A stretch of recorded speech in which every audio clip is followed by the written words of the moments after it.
काल माझे 2-3 भाव आणि दुसऱ्याचे 4 खेकडं पकडायला गेले. तर पाऊस पडला की रात्रीची खेकडे बाहेर येतात, मग ते पकडून आणतात. मग त्यांनी रात्रीच जाऊन खेकडी पकडून घेऊन आली तर, आणि मग आईनं सगळी खेकडी साफ करून घेतली. आईलाच भीती वाटत नाही, बाकी सगळ्यांना भीती वाटते खेकड्यांची. मग आईने सगळी व्यवस्थित साफ केली खेकडी, तिची घाण साईडला काढली. मग नांगे काढून दिले मुलांना भाजून द्यायला. त्यांनी नांगं भाजून खाल्लं. तर असं सगळं स्वच्छ करून घेतलं, 2-3 वेळा धुवून घेतलं. आणि मग नंतर ते खेकडं चेचून घ्यायचे खलबत्त्यात. चेचून घेतले की नंतर सगळे चेचून एकत्र करून त्याच्यात गरम पाणी ओतून त्याचा रस काढायचा.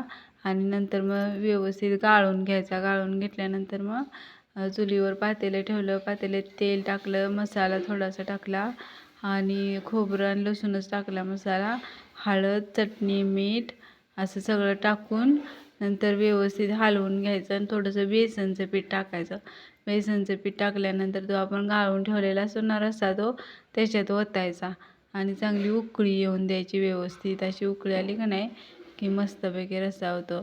बाहेर असं वातावरण आणि घरात रस्सा आणि गरम गरम भाकरी.